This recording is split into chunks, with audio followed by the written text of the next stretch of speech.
Hello friends, welcome in our channel Raghavendra I classes पर मैं गोविंद शर्मा आपका बहुत बहुत स्वागत करता हूं। जैसे कि आपको पता है कि हम पढ़ रहे हैं ज्योग्राफी, और ज्योग्राफी में हम पढ़ रहे हैं आज की थंबनेल के अनुसार अरावली पर्वत और मालवा के पठार के बारे में। तो आप अगर इस वीडियो पर आ ही गए हैं तो इस वीडियो को देखने के बाद आपका अरावली पर्वत से जितने भी क्वेश्चन होंगे वनडे एग्जाम्स के साथ साथ पीसीएस एग्जाम्स के भी, वो समझ आपकी क्लियर हो जाएगी। आपका जो मानचित्र है, मैप है, वो मैप आपका थोड़ा सा अच्छा हो जाएगा। जितने भी बच्चे अगर डायरेक्ट इस वीडियो पर आए हैं तो इस वीडियो से पहले पूरी प्लेलिस्ट की वीडियो देख लें, आपको अच्छा समझ में आएगा। ये मैं आपको एक सलाह दे रहा हूं। तो आगे चलते हैं, आज की वीडियो में बात करेंगे अरावली और मालवा के पठार के बारे में। जैसा कि आपको मैं पहले भी बता चुका हूं, जो आपकी अरावली हिल्स हैं वो आपकी यहां पर है, गुजरात से शुरू होती हैं और दिल्ली तक विस्तृत हैं। पहला क्वेश्चन लिखेंगे, अरावली हिल्स आपकी गुजरात से शुरू होती हैं और दिल्ली तक विस्तृत हैं। कहां तक? दिल्ली तक विस्तृत हैं। पहली बात, अरावली हिल्स पढ़ रहे हैं और अरावली हिल्स में हेडिंग डालकर पहला क्वेश्चन लिखेंगे जो कि काम आएगा, बड़ा काम आएगा। लोकेशन में क्या है, आपकी गुजरात से शुरू होती है, गुजरात में एक जगह पड़ती है पालनपुर, पालनपुर से शुरू होती है और आपकी कहां तक? दिल्ली तक विस्तृत है। अब दिल्ली तक तो विस्तृत है, बीच में कौन कौन सी जगह आती है? यहां पर गुजरात, गुजरात के बाद आपका राजस्थान, उसके बाद हरियाणा और हरियाणा के बाद दिल्ली तक, ये आपकी विस्तृत है, याद रखेंगे।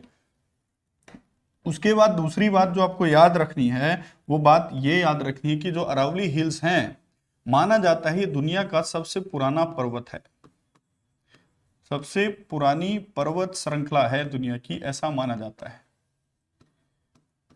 दुनिया का सबसे पुराना पर्वत है, इसलिए इसको हम कहते हैं अवशिष्ट पर्वत श्रेणी। क्या कहते हैं? अवशिष्ट पर्वत श्रेणी। अब अगर ये दुनिया का सबसे पुराना पर्वत है तो इसको हम रेजिडुअल माउंटेन्स कहते हैं, अवशिष्ट पर्वत कहते हैं। ऐसा मतलब क्या है? कुछ लोग मानते हैं ये पर्वत इतना पुराना हो गया है कि समय के साथ बरसात ने, समय के साथ आंधी तूफान और बहुत सारी केमिकल जो रिएक्शंस होती हैं, उन केमिकल रिएक्शनों ने, बरसात ने, पानी ने, आंधी धूल तूफानों ने इसको काट छाट दिया है और अब इसके खंडर के रूप में छोटे अवशेष बचे हुए हैं इस पर्वत के। इसीलिए कहा जाता है ये पर्वत आपका कैसा है, ये पर्वत आपका एक अवशेष के रूप में बचा हुआ है, अवशिष्ट पर्वत है, रेजिडुअल माउंटेन यहां पर आपको देखने को मिलेगी। गुजरात से दिल्ली तक जो आपका माउंटेन फैला हुआ है, इसमें आपकी कुल लंबाई जो है वो लगभग 800 किलोमीटर तक फैला हुआ है और इसकी सबसे ज्यादा लंबाई जो है वो राजस्थान राज्य में है। ये भी आपसे पूछा जाएगा, सबसे ज्यादा अरावली हिल्स की जो लंबाई है वो किस राज्य में है? तो आंसर आएगा सबसे ज्यादा लंबाई राजस्थान राज्य में पड़ती है। और राजस्थान राज्य के अंदर जो आपकी अरावली हिल्स हैं, उनको उदयपुर में, बेसिकली आप ध्यान रखें, उदयपुर में इन्हीं पहाड़ियों को जरगा कहा जाता है। जरगा पहाड़ियां पूछेगा, जरगा पहाड़ियां कहाँ हैं? आंसर आएगा आपका राजस्थान में। बेसिकली अरावली पहाड़ियों का ही दूसरा नाम उदयपुर में जरगा की पहाड़ियां हैं, याद रखें। और अरावली हिल्स में उदयपुर में ही एक पास पाया जाता है, जिस पास को आपको याद रखना है, पेपर में पूछा जाता है। पीपली पास कौन से पर्वत श्रृंखलाओं पर है? तो पीपली पास आपका श्रृंखला नंबर अरावली है, याद रखना।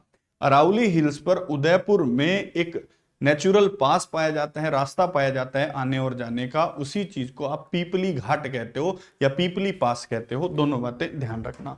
उसके बाद आप ये भी याद रखना, जो अरावली हिल्स का सबसे ऊंचा स्थान है, अरावली हिल्स का सबसे ऊंची जगह या ऊंची पीक बोल लो या ऊंचा शिखर बोल लो, कौन सी जगह पर स्थित है? तो ये राजस्थान में ही है।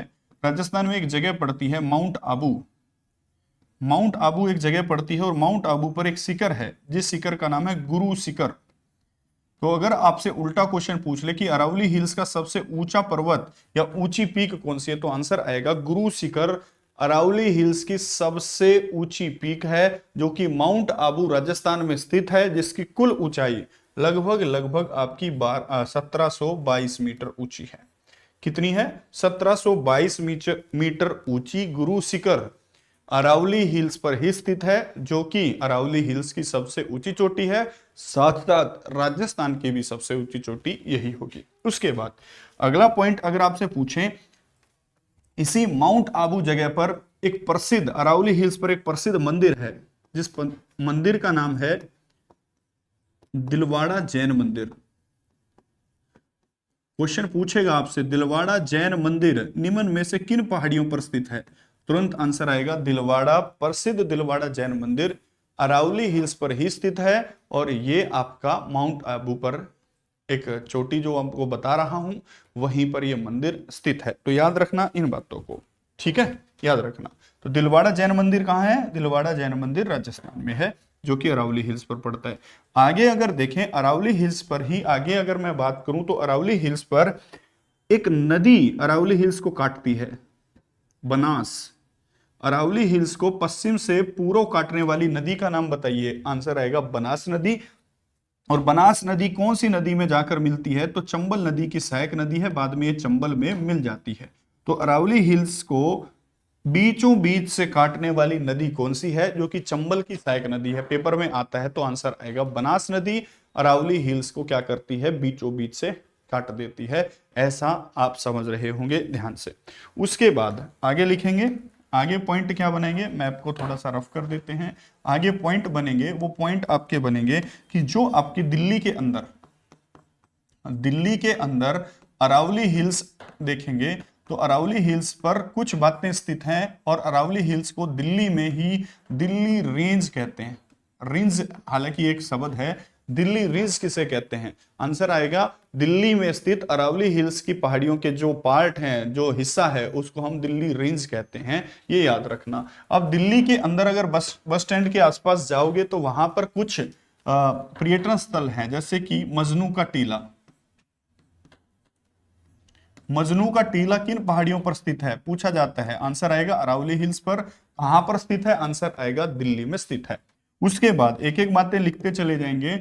उसके बाद आप एक और बात ध्यान रखें कि जो दिल्ली में प्रेसिडेंट हाउस है, राष्ट्रपति प्रेसिडेंट हाउस जो है, वो आपका राष्ट्रपति भवन जो है, वो भी अरावली हिल्स पर ही स्थित है। आपसे पूछेगा भारत का प्रेसिडेंट हाउस कौन सी पहाड़ियों पर स्थित है?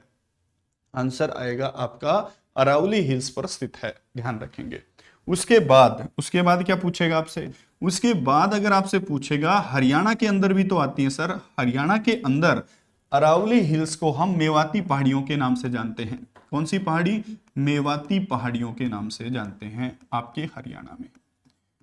हरियाणा में मेवात राज्य में ये पहाड़ियां ज्यादा हैं। हालांकि अगर आप देखें महेंद्रगढ़ हरियाणा में भी ये पहाड़ियां हैं, साथ साथ अगर आप देखें मेवात में भी ये पहाड़ियां हैं, कुछ यहाँ देखेंगे भिवानी के अंदर तोसाम वाले इलाके में भी ये कुछ पहाड़ियां पाई जाती हैं, ऐसा माना जाता है, ध्यान रखेंगे।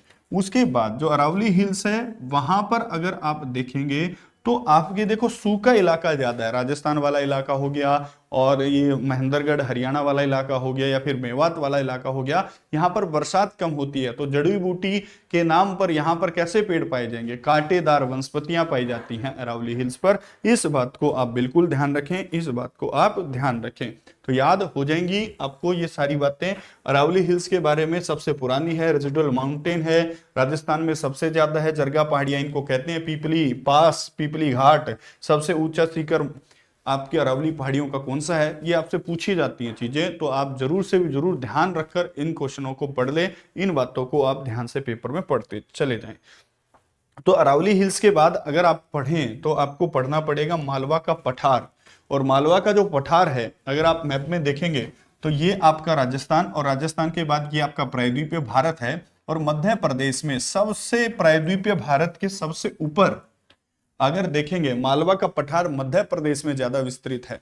तो हेडिंग डाल सकते हैं मध्य प्रदेश में स्थित मालवा का पठार। तो यहां पर स्थित है मालवा का पठार, बिल्कुल मध्य प्रदेश में, और मध्य प्रदेश में स्थित मालवा का पठार आप हेडिंग डालें।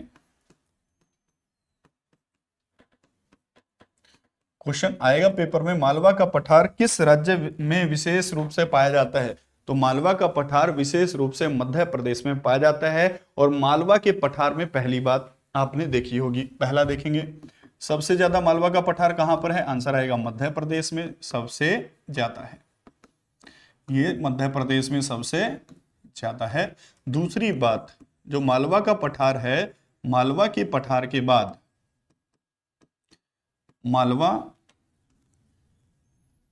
जो मालवा का पठार है, मालवा के पठार के उत्तर में उत्तर भारत के मैदान शुरू होते हैं, मालवा के पठार के भी उत्तर में। इसके ऊपर जाओगे तो आप उत्तर भारत के मैदान देखेंगे, और मालवा के पठार के दक्षिण में आओगे तो यहां पर आप देखोगे विंध्याचल पहाड़ियां, विंध्याचल की पहाड़ियां, याद रखना। मालवा के पठार के दक्षिण में आओगे तो विंध्याचल रेंज मिलेंगी, मालवा के पठार से और उत्तर में जाओगे तो आपको उत्तर भारत का मैदान मिलेगा। इसलिए हम कह सकते हैं कि जो मालवा का पठार है वो प्रायद्वीपीय भारत का उत्तरी हिस्सा, प्रायद्वीपीय भारत का उत्तरी हिस्सा है। ये मालवा का पठार प्रायद्वीपीय भारत का कौन सा हिस्सा है? ये उत्तरी हिस्सा है इसका, याद रखेंगे, ध्यान रखेंगे। अब मालवा के पठार का जो ढाल है, मालवा के पठार का जो ढाल है वो ढाल उत्तर दिशा की तरफ ही है। जैसे कि मालवा का पठार है, इसका जो ढाल है वो भारत की उत्तर दिशा की तरफ है। जैसे कि ये मालवा का पठार है तो इसका जो ढाल है वो इस तरफ है, यानी कि यहां से कोई नदी निकलेगी, यहां से आप देख पा रहे होंगे, तो इस तरफ जाएगी। कहां पर? उत्तर भारत की तरफ जाएगी नदियां। तो आप अगर ध्यान रखेंगे, जो ढाल की अगर पूछे आपसे तो मालवा का पठार का ढाल वो उत्तर भारत की तरफ है, उत्तर भारत की तरफ इसका ढाल है। अब अगर इसका ढाल उत्तर भारत की तरफ है तो यहां से निकलने वाली नदियां क्या उत्तर भारत में जाएंगी या पूर्वी भारत में जाएंगी या पश्चिमी भारत में जाएंगी? आप बोलोगे कि जहां ढाल है वहीं नदियां जानी चाहिए। तो मालवा के पठार से जो नदियां निकलती हैं वो नदियां उत्तर भारत में जाती हैं, तो इससे निकलने वाली नदियां उत्तर भारत में जाती हैं। एग्जाम्पल है आपकी चंबल नदी, उत्तर भारत में बहती है, यमुना में मिलती है जाके।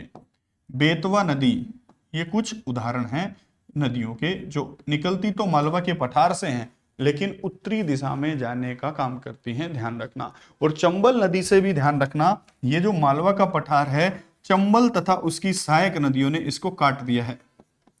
चंबल तथा इसकी सहायक नदियों ने मालवा के पठार को काट दिया है, इसलिए मालवा के पठार में बीहड़ पाए जाते हैं। क्या पाए जाते हैं?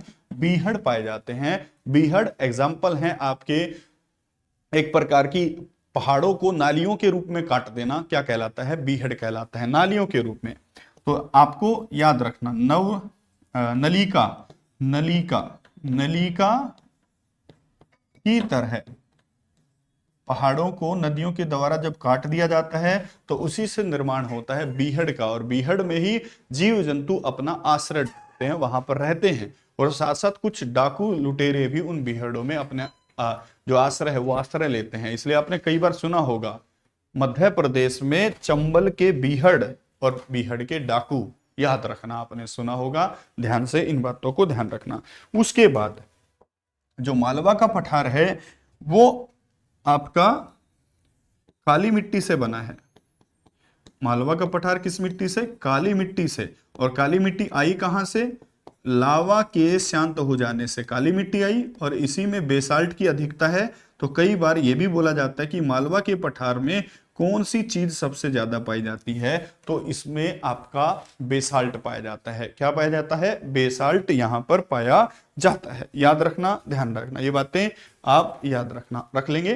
तो मालवा के पठार से इतनी बातें आपको याद रखनी पड़ेंगी। और आपका जो गुजरात, राजस्थान, हरियाणा, दिल्ली में स्थित अरावली पहाड़ियां, उनका ऊंचा स्थान कौन सा है, ये बातें आपको याद रखनी पड़ेंगी। तो मालवा के पठार से और अरावली पर्वतों से जो जितने मैक्सिमम क्वेश्चन आते हैं वो मैक्सिमम क्वेश्चन आप सीख चुके होंगे इस वीडियो के माध्यम से। आगे कल की वीडियो में हम बात कर रहे होंगे एक नए टॉपिक के साथ, जिस टॉपिक का नाम है छोटा नागपुर पठार, और साथ साथ हम शिलांग पठार की भी बात कर रहे होंगे एक ही वीडियो में, एक ही समझ के साथ। तो आज के लिए इतना ही, नमस्कार।